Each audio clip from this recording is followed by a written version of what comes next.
Seja bem-vindo, doutor, ao nosso programa. Prazer, uma honra. Os desequilíbrios da saúde, tanto da mente quanto do corpo, sempre colocaram a ciência humana na busca de tecnologias capazes de dar eficácia aos processos de diagnosticar, tratar e prevenir as doenças. A medicina, dentre outras áreas da ciência, busca minimizar o sofrimento, a dor, corrigindo, prevenindo e orientando a sociedade para a construção de uma vida mais saudável. Entretanto, a vida continua a existir para além do corpo físico. Mas seja qual for a estrutura corpórea a que vamos fazer jus, os mecanismos de manutenção da saúde estarão ajustados sempre ao nosso grau de adiantamento espiritual. Será que o espírito continua a ter as mesmas demandas de saúde no mundo espiritual? Existe medicina na espiritualidade? Há médicos, enfermeiros e hospitais no além-túmulo? Como funcionam as cirurgias espirituais realizadas em encarnados? O espírito também adoece? Bem, olha, há muitas perguntas sobre saúde, sobre doença, e eu estou muito feliz que o senhor está aqui, porque o senhor é um dos nossos recordistas de visualizações. Nós temos mais de 50 mil entradas nas entrevistas, numa entrevista que eu realizei com o doutor Paulo César Frutuoso. Mas vamos lá, doutor, existe medicina na espiritualidade? Existe medicina na espiritualidade, porque tudo que existe no mundo físico é uma repercussão do que existe no mundo espiritual. E a medicina não poderia ser diferente, que é uma das artes mais importantes, porque a saúde humana ela é muito importante para o mundo espiritual. E eu tenho uma convicção assim, muito forte, convicção forte e inabalável, de que todo médico, mesmo que não creia, ele está muito bem acompanhado por entidades médicas, espirituais, o auxiliando, desde que ele não desrespeite a sua profissão. Olha, isso é muito interessante. Outro dia eu estava num gabinete do médico aguardando ser chamada, e eu fiz uma prece pedindo para os amigos espirituais ampararem aquele momento e as pessoas que estavam lá também, e o médico, e de repente eu vejo sair uma equipe de enfermeiros ou médicos, eu não sei definir, da sala, uma equipe espiritual, fazendo anamnese. Quer dizer, observando as pessoas antes das pessoas entrarem. Então, muitas vezes o médico já tem aquela inspiração dos amigos espirituais quando ele olha o doente. Não é à toa que as pessoas dizem assim, puxa, só de sair do gabinete do médico, do consultório, eu já estou me sentindo outro. Né? Já começa a cura ali. Agora, como é que funciona a medicina na espiritualidade? Bem, a medicina espiritual, ela pode ser utilizada em nós encarnados, como você comentou. A maior parte desses tratamentos espirituais, eles visam atingir o perispírito, porque muitas das doenças que acometem a espécie humana têm ali a sua origem. Dentro dessas doenças que têm a sua origem no perispírito, no envoltório fluídico do espírito, para nós é um mistério, o perispírito, nós temos alguma ideia do que ele possa ser. As mais comuns são as doenças genéticas. Evidentemente, essas doenças genéticas, a sua origem estão em vidas passadas, até onde eu consigo entender. Mas as probabilidades dessa verdade são muito fortes. Então, aquilo que você fala, aquilo que você faz, e até aquilo que você pensa, de alguma forma fica gravado no teu espírito, no teu perispírito. Se você agiu mal, se você falou mal, se você pensou mal, a única forma, às vezes, de você remover aqueles miasmas, aquelas impurezas, aquelas deformidades que foram por você colocadas no perispírito, é através de uma encarnação. Aconteceu a encarnação, aquelas anomalias do perispírito se repercutirão onde? No ADN. Parte do ADN são genes. É então, ácido ali, desóxido, como é que é? ácido desoxirribonucleico. Muito bem. Então, quando os espíritos nos ajudam, ou auxiliam os médicos, o grande foco de atuação deles é o perispírito. Muito bem. No plano espiritual, evidentemente, nós não sabemos exatamente como que as coisas acontecem.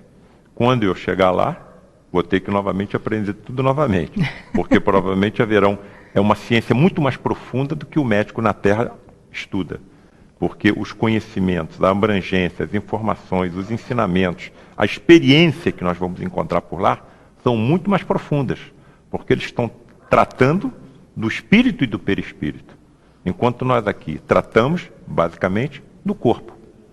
O que é o mais importante? É o corpo ou é o espírito? É o espírito porque ele é o eterno. E o nosso corpo é uma vestimenta temporária. Quando eu digo que todo médico está assistido, uma das razões que eu acho para que isso aconteça é que a quantidade de informações que nós necessitamos para fazer um diagnóstico e para decidir sobre um tratamento são muitas particularidades. São 6 anos de formação, 2 ou 3 anos de residência, e você continua estudando todo dia, a vida inteira. Então as informações estão tantas que você não consegue estar de posse delas todas no momento que você precisa para o diagnóstico e para a terapia. Quem é que nos ajuda? Os nossos amigos do plano espiritual, que nem deixam que nós tomemos conhecimento dessa ajuda, aumentando mais ainda o mérito deles pela humildade e o nosso mérito pelo nosso esforço de trazer o alívio, de trazer para a cura e de trazer o consolo, quando nós não conseguimos uma das duas. Então, já que a saúde é uma coisa muito importante, as duas coisas precisam ser tratadas, o corpo físico e o corpo espiritual. Nós atuamos no corpo físico e aqueles que nos ajudam no plano invisível nos auxiliam atuando no corpo espiritual. Extraordinário isso, que todo esse conteúdo que o Dr. Paulo está nos trazendo. E uma das coisas que ele falou que me marcou muito agora é exatamente que aquilo que nós falamos, as nossas decisões, as nossas atitudes no mundo, é que deixam marcas no nosso perispírito. Não são os que os outros fazem, não é o que os outros fazem, melhor dizendo, né? Não é o que os outros fazem, mas é o que nós fazemos que traz as marcas, que faz com que tenhamos marcas perispirituais. Então Jesus nos orientou muito com relação a isso, que é o que sai de nós, é o que sai da boca que conspurca o homem, e não aquilo que vem de fora. Então quando nós vemos pessoas não nos tratando convenientemente bem, nos traindo, muitas vezes nos fazendo sofrer, vamos observar que a nossa forma de lidar com a situação é que vai nos indicar a nossa saúde. Porque existem várias formas de lidar. Você pode até colocar limites, mas se manter em equilíbrio e não mergulhar no desespero, não mergulhar na raiva e não retalhar. Não é mesmo, doutor? É uma coisa interessante isso, né? Eu posso até ilustrar o que eu acabo de dizer por um acontecimento relativamente recente que aconteceu conosco no grupo Frei Luiz, ao qual nós pertencemos há 35 anos. Eu faço parte de uma sala em que são levados pacientes muito graves. E várias entidades médicas ali atuam, principalmente um médico alemão chamado Friedrich von Stein, através do seu médium Gilberto Arruda. E numa das nossas reuniões, deu entrada uma jovem de 33 anos, empurrada por sua mãe em uma cadeira de rodas. A jovem estava completamente deformada. Desvios das suas órbitas, uma traqueostomia, uma abertura na traqueia para que ela pudesse respirar melhor, e uma série de deformidades no seu corpo que impediam até que ela sentasse como nós estamos sentados. O seu dorso estava apoiado no encostamento da cadeira e o seu cóccix no assento. Ela estava envergada sobre a cadeira. Aquilo causou, assim, uma tristeza muito grande, e o Frederic, que estava nesse momento atuando sobre os enfermos, se aproximou de mim e disse: Paulo, veja só o que nós fazíamos na Inquisição. Eu sabia que o grupo de Frei Luiz tem um relacionamento antigo com o período inquisitorial, mas E enderecei a ele então a pergunta: Frederic, o que nós fazíamos? Essa jovem era uma das nossas companheiras, das nossas cúmplices, nas sessões de tortura. Bem, eu me aproximei da mãe, com muita gentileza, com muito cuidado, e indaguei: minha senhora, que doença sua filha apresenta? E ela disse: ela apresenta uma doença genética muito rara, chamada síndrome de Larsen. Eu anotei e cheguei em casa e fui buscar informações sobre a tal síndrome de Larsen. É uma doença que foi descrita na década de 50 por um ortopedista chamado Larsen, daí o nome Joseph Larsen, daí o nome síndrome de Larsen. E ela é uma doença genética que acomete um indivíduo em cada 100 mil. Então é uma doença muito rara. E é o defeito em um único gene, dos 25 mil genes que nós possuímos. Meu Deus. Mas esse gene, ele é produtor de uma proteína muito importante na estruturação do esqueleto do feto. Então, quando a criança nasce com essa deficiência genética, as suas articulações não conseguem se formar adequadamente. Então, ainda no ventre materno, a criança sofre luxações, desarticulações espontâneas. Para ser bem claro, ela desarticula o joelho, a bacia, a coluna, ela desloca o ombro, o cotovelo, os dedos, ainda na vida uterina. Quando ela nasce, esses defeitos progridem, continuam. A doença é incurável. Você pode tratar, pode aliviar, mas você não vai conseguir curar. Eu, dando prosseguimento aos meus estudos, então ingressei na história da Inquisição e fui estudar os instrumentos de tortura que eram utilizados. E, para meu estarrecimento, eu verifiquei que as lesões causadas pelos instrumentos eram as mesmíssimas lesões causadas pela síndrome de Larsen. Meu Deus. Um dos instrumentos era o estrapado, em que o indivíduo era amarrado pelos punhos às suas costas e suspenso por um tirante, por uma corda. Evidentemente, aquilo promovia um deslocamento dos seus ombros com tremenda dor, inclusive às vezes com arrancamento do membro e morte por sangramento. Então aquilo ali ficou. Outro instrumento terrível era a roda. Então, todos os instrumentos promoviam deslocamentos dos ossos, estilhaçamento das articulações. Quando você olhava aquelas lesões e as lesões que estavam grafadas pela síndrome de Larsen, você não encontrava diferença. Então, mais uma vez ali ficou patenteado que aquilo que nós fazemos, falamos, que pode causar até suicídio, determinadas coisas que você fala, e até pensamos, fica grafado no nosso perispírito. E quando nós adquirirmos nossos corpos no futuro, aquelas lesões se evidenciarão. É uma coisa impressionante. E o que me causava também espécie? A tranquilidade da jovem e a tranquilidade da mãe. Há 33 anos, ela sofria com aquela doença. É impressionante. E como o amor cobre a multidão dos pecados, vamos aproveitar para colocar o amor em ação, que é a caridade, é o serviço voluntário, é treinar a paciência, é amar, enfim, procurar fazer o bem, não deixar passar nenhuma oportunidade, porque isso vai neutralizando esses traumatismos perispirituais que nós causamos em nós em virtude das nossas opções do passado. Então, muitas vezes nós estamos numa tarefa voluntária de amor, neutralizando uma doença que acabará não se manifestando no corpo em virtude do equilíbrio que nós já estamos começando a trazer para o nosso mundo íntimo. Então, olha só, como fala Allan Kardec, fora da caridade não há salvação. Vamos aproveitar enquanto estamos a caminho, né? Bem, olha só como existem médicos, enfermeiros, hospitais no mundo espiritual? Sim, sim. É coisa extraordinária, né? O nosso mundo é um planeta de provas e de expiações. Por isso, para todo lado que você se volta, você vê algum tipo de sofrimento, seja sofrimento físico ou sofrimento moral. E o sofrimento moral, às vezes, é pior do que o físico. E muitas vezes, quando nós nos encarnamos, nós não conseguimos nos livrar de todas as impurezas que existem ainda no nosso espírito. Então, nós precisaremos ainda de acompanhamentos médicos e de hospitais no plano espiritual. Volto a repetir, tudo que existe na Terra é uma repercussão, evidentemente, inferior ao que existe no plano espiritual. Os médiuns videntes, meu pai é um médium vidente desde criança. Então eles descrevem os cenários que eu acompanho as suas vidências, evidentemente, como filho desde criança, de que os hospitais que ele vê são soberbos, são indescritíveis em linguagem humana. Então, é isso que nos espera. Então, nós nos preparemos muito, não é isso? Para que nós possamos ter o merecimento de habitar planos mais elevados do que ainda habitamos aqui na Terra. Muito bom.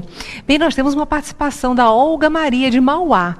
Ela diz assim: existe um hospital no astral e eu gostaria de saber como eu faço para pedir para parar de fumar e como eu devo agir. Essa pergunta é de uma importância capital. Desde que eu ingressei na linha da medicina, a vida me empurrou para próximo aos cancerosos. Sempre lidei com cancerosos. A maior parte dos pacientes que eu opero, sou cirurgião, são cancerosos. E uma coisa logo me chamou a atenção.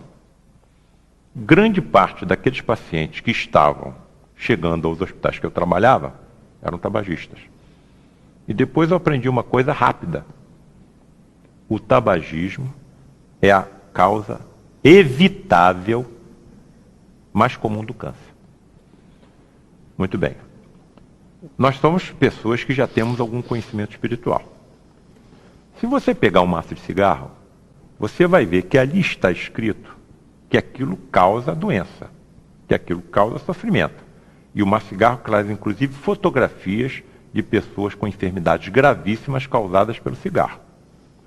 Se você sabe que aquilo ali causa todo aquele malefício, inclusive a morte, e se você continua naquele caminho, você, diante do plano espiritual, pode ser considerado algum tipo de suicida, com todas as repercussões espirituais que nós sabemos que existem. É um suicida indireto. Indireto, né? Exatamente, um suicídio indireto. Uma coisa que eu observo com é uma coisa interessante é o seguinte: eu tenho amigos que são tabagistas. Minha mãe era tabagista. E a gente sempre alertava: olha, isso faz mal, por favor, se afaste. Mas sempre aquela influência da nicotina sobre o sistema nervoso central e que acaba levando uma espécie de dependência, como leva a cocaína, como leva a maconha e todas essas drogas estupefacientes que nós conhecemos. Mas uma doença aparece. Mas depois que a doença aparece, ele deixa de fumar. Por que é que nós temos que ficar doentes para abandonar o vício?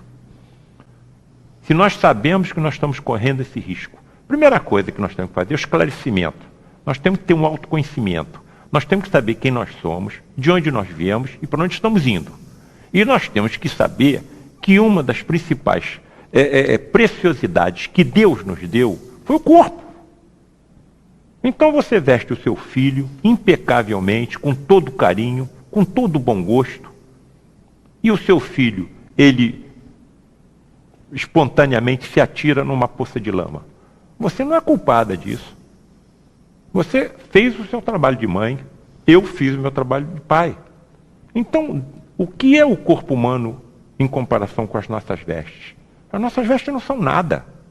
O corpo humano é de uma complexidade assustadora.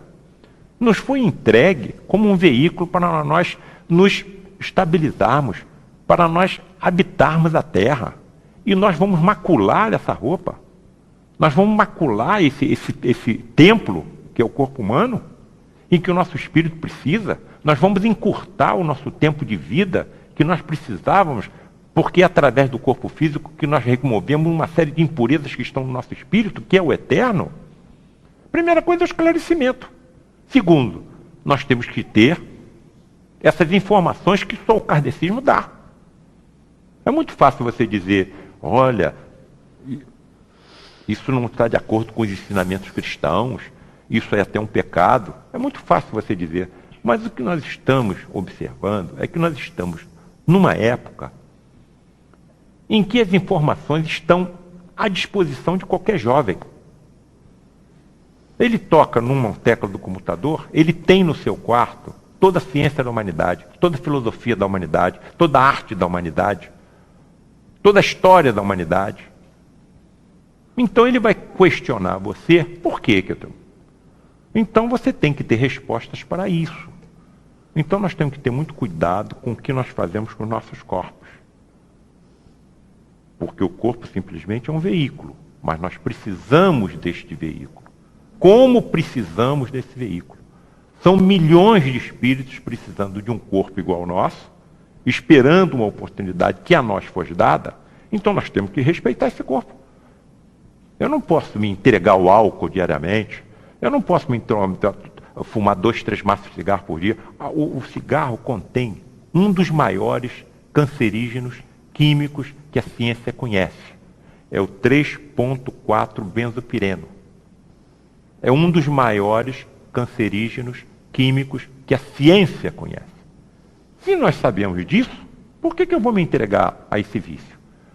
E outra coisa, há um agravante aí, que são as colocações de substâncias químicas que atenuam o odor, que atenuam o gosto e que são colocados por aqueles que fabricam o cigarro para que facilite a entrada do jovem no vício. Isso tudo tem que ser combatido. É verdade. Isso tudo tem que ser declarado. E muitas vezes até procurar um profissional da área, não é? Se está muito difícil de dar um basta no nosso dia a dia, vamos procurar os profissionais que existem, fantásticos, né? Que poderão nos ajudar a superar esse grande desafio. Mas nós temos aí também a participação de Tereza Braga de Niterói. Um beijo, Tereza. Ela diz assim: as doenças pulmonares podem ter influências pela moradia? Pois moro numa casa de vila que não bate sol e já tive problemas com a vizinhança. Não tenho vontade de arrumar, tenho enfisema pulmonar.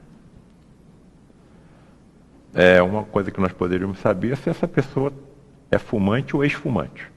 Porque o enfisema pulmonar era uma doença que inexistia antes do hábito de fumar. Então há um espessamento, né? Um estreitamento dos nossos alvéolos, dos nossos bronquíolos e, em decorrência desse estreitamento, começa a haver eliminação das unidades de ventilação pulmonar. Agora, não é só o tabagismo que pode levar a isso. Nós temos que ver qual é o grau de ventilação dessa residência. Isso tudo, evidentemente, vai agravar ou não a existência de alguma doença respiratória. Certo. Né? Ela pode adquirir ou já pode ter alguma coisa que ela já tinha que se agravou. Muito bem. Agora, doutor, como é que funcionam as cirurgias espirituais? As cirurgias espirituais são fenômenos muito raros no nosso mundo. E geralmente são exercidas com a presença de um médium. No meu caso, que acompanho isso há 35 anos, nós chamamos chamados médiuns de efeitos físicos.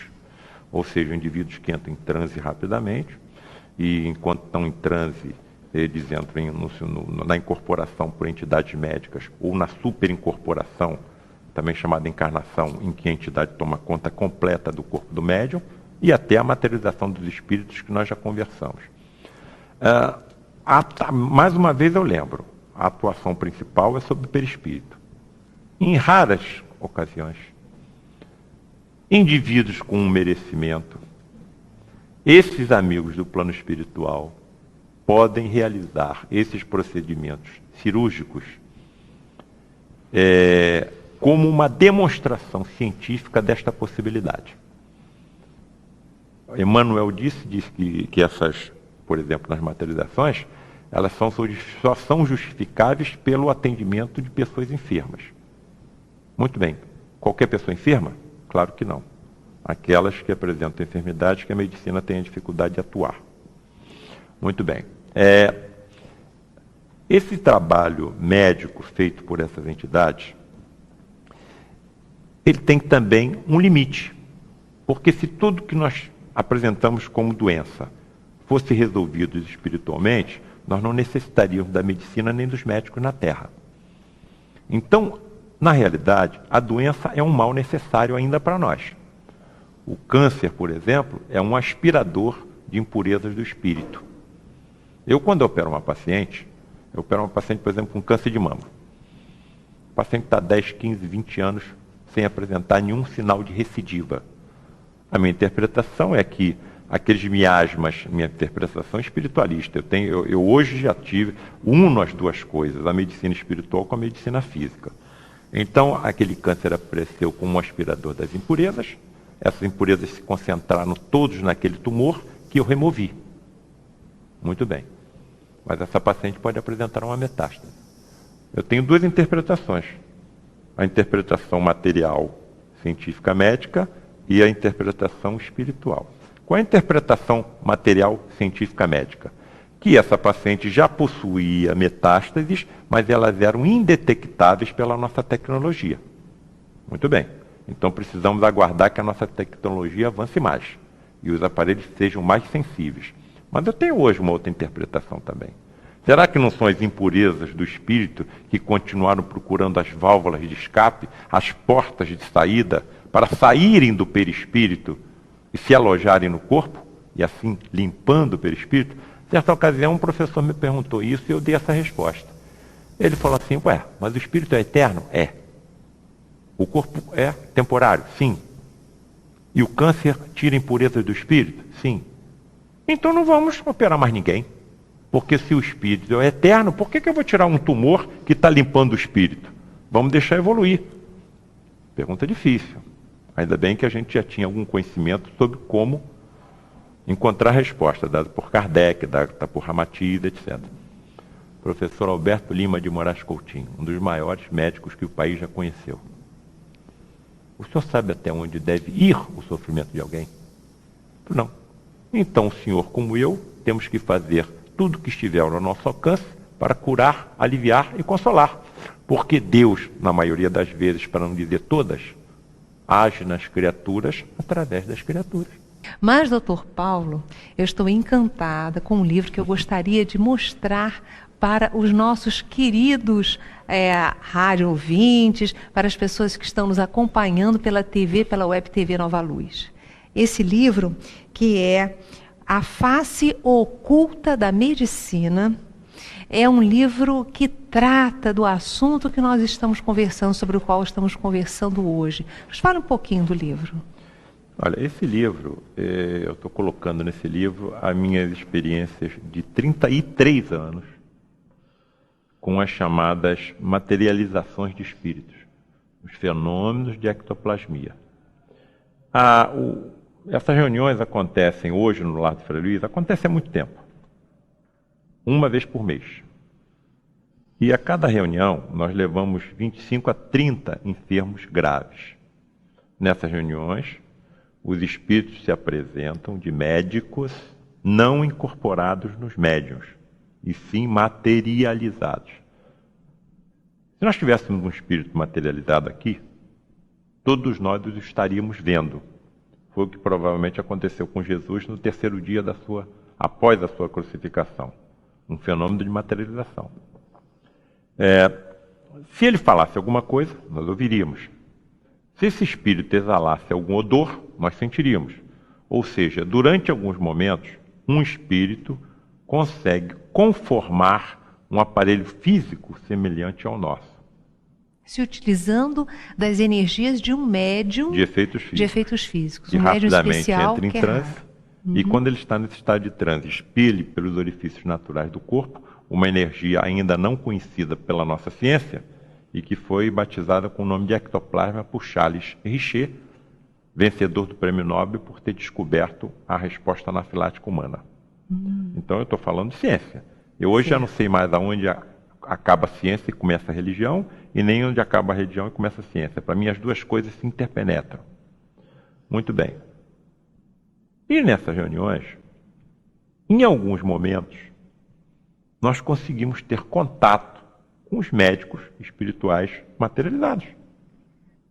Eles não estão incorporados. Eles não estão super incorporados. Eles estão materializados. E uma coisa que eu pergunto a você: quantos médicos existem hoje no mundo? Milhares, milhões. Quantos médicos já passaram pelo mundo? Milhões. Por que eu e alguns outros colegas estamos tendo a oportunidade de confabular com médicos desencarnados e materializados.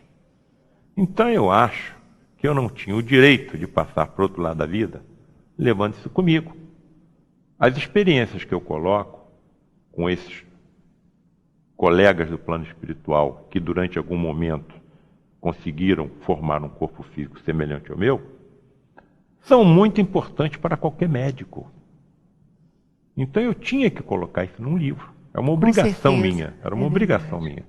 E eu coloco, e para minha surpresa, isso está dando uma grande aceitação, não somente pelo público, mas também pela classe médica.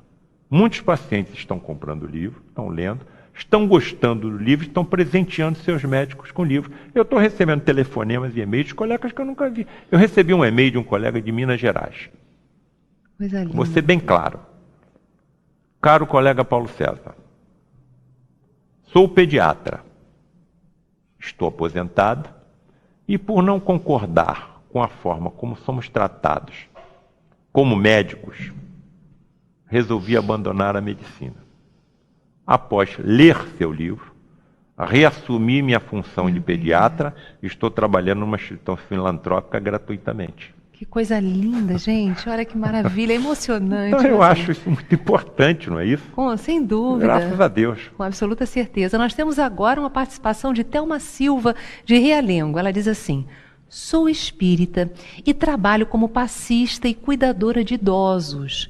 Eu sonho que estou na espiritualidade trabalhando com um grupo de irmãos vestindo jaleco. Gostaria de uma explicação para o fato. Me parece que ela está sofrendo um fenômeno mediúnico de desdobramento. Deve ser uma médium. Médium todos somos, ou mais ou menos. E ela está conseguindo se lembrar. Né? Aqueles sonhos que nós temos uma lembrança com muita nitidez, sempre faz pensar na possibilidade de ter ocorrido um desdobramento. E nós realmente temos tido contato com esses amigos do outro plano. É muito provável que ela tenha participado, sim, com enfermeiros, com cuidadores, com médicos, e ela trouxe, ao acordar, a lembrança desses encontros. É uma coisa que acontece com certa frequência. Muito lindo, inclusive. Agora, doutor Paulo, é importante a pessoa que vai receber o tratamento ter fé, ter confiança? Qual deve ser a postura de quem vai como paciente? Muito bem. Eu acho o seguinte: qual é o primeiro passo quando nós ficamos doentes? Nós temos que procurar um médico. Nada impede que, além de seguir todas as orientações daqueles que estudam a vida inteira para saber como tratar uma doença, que nós também procuremos uma ajuda espiritual. Segundo passo. Terceiro passo. Nós busquemos dentro de nós, uma coisa chamada autocura. Ou seja, conhecermos o que somos espíritos, e que temos energias salutares dentro de nós capazes de curar qualquer doença. Só que nós ainda não alcançamos como fazê-lo. Então esses passos têm que ser seguidos. O fato da pessoa ter, assim, a resignação não quer dizer abandono ao tratamento. Ela tem que ter compreensão. Ela adquiriu algum mal. Vou lutar contra esse mal. Eu contraio um tumor. Eu vou fazer tudo que estiver à disponibilidade da medicina para resolver o meu problema. Agora, eu acho que nós estamos em vias de acreditar, sem sombra de dúvida, que os nossos médicos também podem ser ajudados espiritualmente. Numa das nossas reuniões de materializações, eu estava ao lado de um leito e havia uma paciente que eu conhecia. Ela tinha sido operada por mim de um tumor maligno da mama, estava com metástases ósseas disseminadas. E o Frederic von Stein estava tratando dessa paciente materializado. Muito bem. E enquanto ele estava realizando esse tratamento, ele estava conversando com uma outra entidade que eu não visualizava. Estava fora do meu campo visual. Eu só estava vendo o espírito materializado. E conversando com essa entidade que nós não víamos, através do fenômeno da xenoglossia, em inglês fluente. A última encarnação de Frederic foi na Alemanha. Um inglês tão rápido que nós não estávamos conseguindo acompanhar, tamanha era a velocidade do espírito materializado conversando com um não materializado que se manifestava através do fenômeno da voz direta. Então eu estava vendo na minha frente a materialização, a voz direta e a xenoglossia. Um eflúvio de fenômenos ectoplasmáticos. Mas uma palavra era repetida insistentemente. Wonderful, wonderful, wonderful. Tanto pelo Frederic, como a entidade que se manifestava pela voz direta. Eu não estava entendendo, porque era uma paciente muito grave. O que existia então de tão maravilhoso com aquela paciente? Wonderful quer dizer maravilhoso. Exatamente. Então, aguardei a oportunidade, diante de uma curiosidade científica natural de qualquer médico, de indagar a entidade o que existia de tão maravilhoso naquela paciente. E a oportunidade surgiu. E eu indaguei ao Frederic. Frederic, o que vocês estavam achando tão maravilhoso naquela paciente tão grave? Paulo, nós estávamos elogiando a forma como ela estava aceitando a sua doença. Ela não estava blasfemando contra Deus. Ela não estava acusando médicos. Ela não estava acusando a divindade. Não estava reclamando com relação à sua sorte. Ela estava lutando com todas as suas forças contra a doença, realizando todos os procedimentos médicos indicados, mas ela estava paciente, ela estava resignada. Ela sabia no seu interior que aquilo tudo tinha uma razão de existir, de acontecer. Porque nós temos que acreditar em Deus, que é um ser infinitamente justo, bom e sábio, de acordo com todos os filósofos da história da humanidade. Então, para tudo isso que nos acontece, e que nós achamos muitas vezes que é uma tragédia, pode ser um grande benefício no futuro próximo. Para retirar um tumor, eu tenho que pegar um bisturi e cortar o paciente. Eu tenho que agredir o doente. Mas qual é a finalidade que eu estou promovendo essa agressão? A cura dele. Então, mais uma vez salienta-se que a cura do espírito é mais importante. E muitas vezes, essa cura espiritual se reflete também no corpo físico, mesmo que nós sejamos portador de uma doença que, diante da medicina terrena, seja incurável.